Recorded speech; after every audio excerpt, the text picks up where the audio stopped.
I was such a fraud.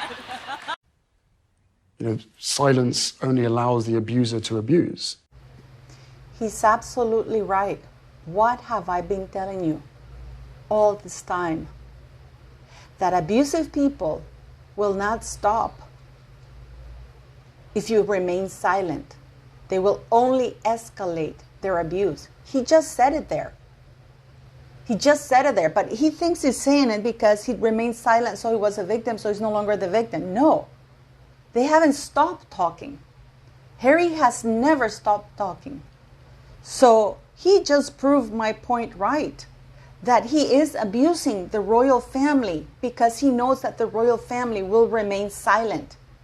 So he's saying that he will never stop because the royal family will remain silent.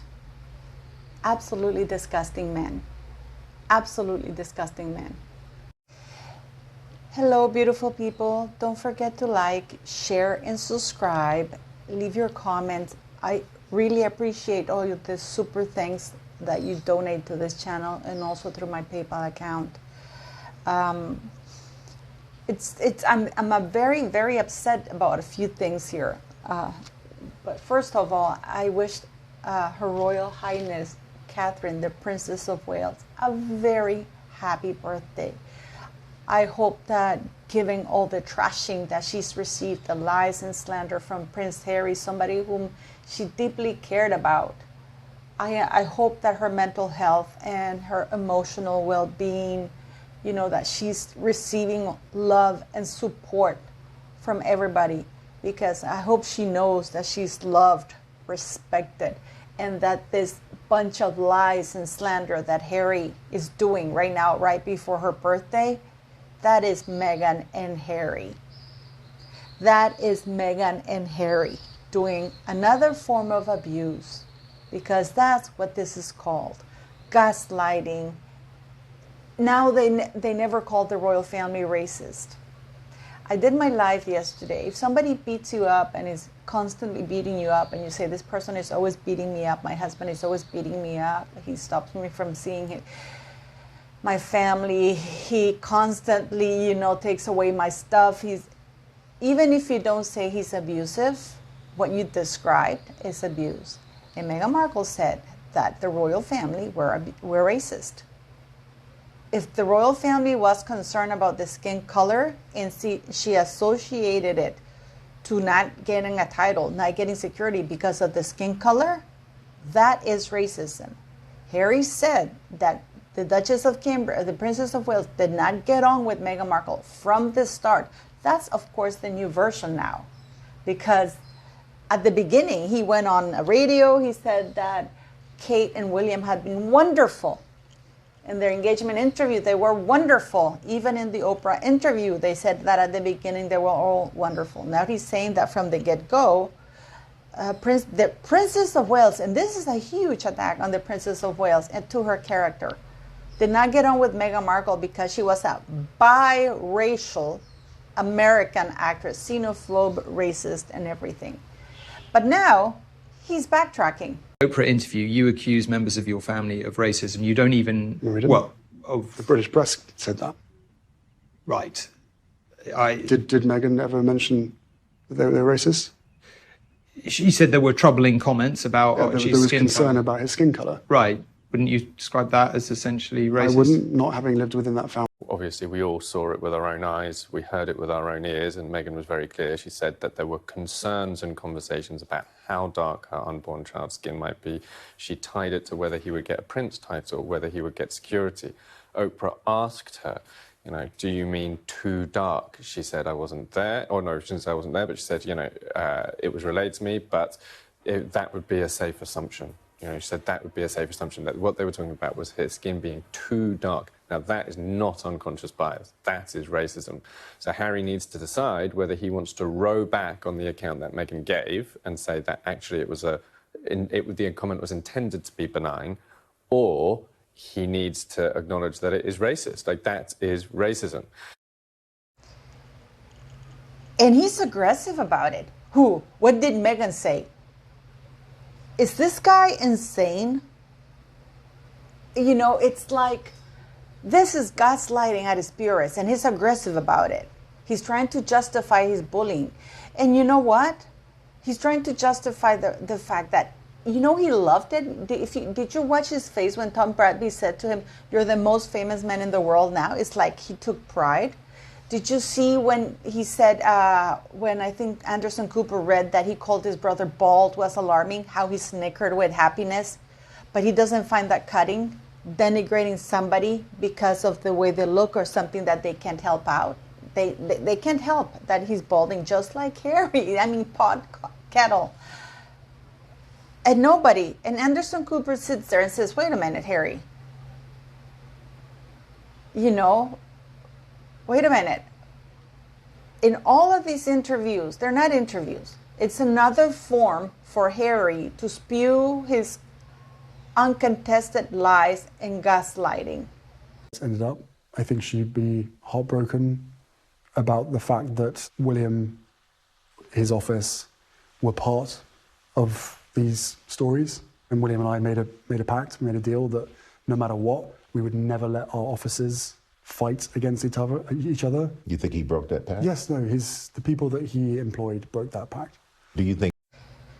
When he says here that him and William have made a pact never to go against each other, he's referring to Jason Kanoff testifying in the court and showing the emails that Harry and Meghan Markle were liars, had committed perjury to the courts because they had collaborated not only with Carolyn and Omid, but through her friends leaking information about the People magazine interview and everything like that. That's why he's so angry. Jason Kanoff did not lie. The ones who lied were Harry and Meghan Markle. Plain and simple.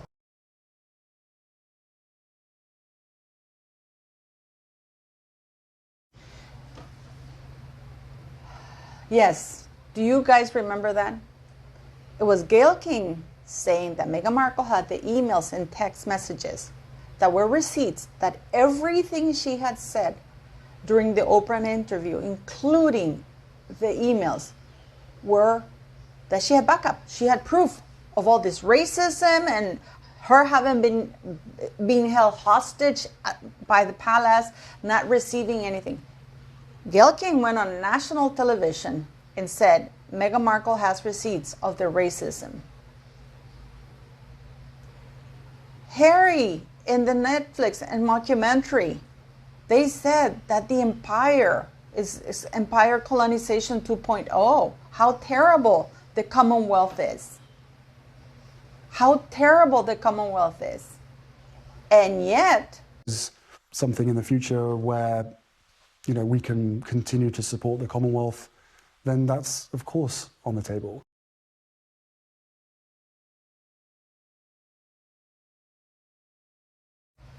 yes, he's willing to come back and represent the Commonwealth, this evil colonization 2.0 empire that exploits poor nations. Oh yes, if there's a role that they're for him, yes, he will come back. He will come back. How can he come back? It's like me telling me, "Oh, I'm going to go back with my ex-husband." Somebody who was incredibly abusive, a liar, abused me, my son, and continues to do so to this day.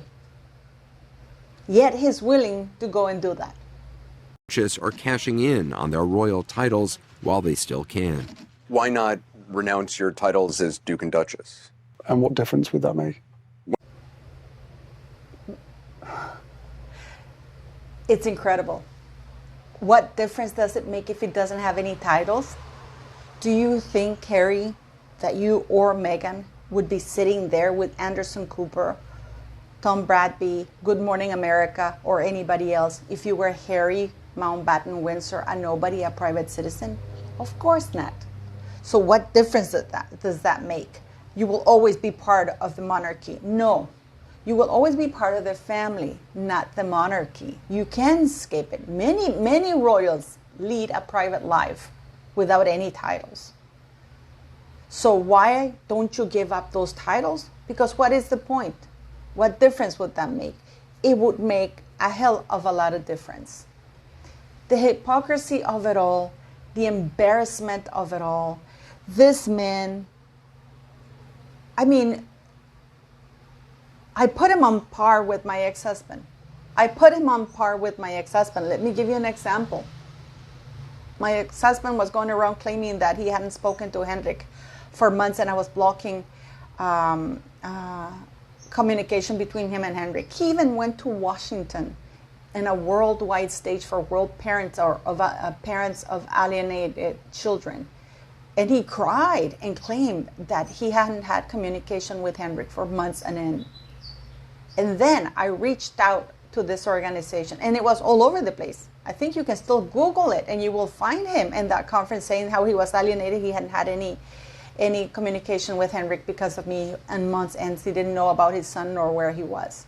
Then I contacted this organization, and I sent them all the WhatsApp communications, plus the emails, plus the video conversations that he had had with Henrik up to the very same day, because we didn't know he was in Washington. And he had a huge conversation with Henrik that we're talking about Formula One.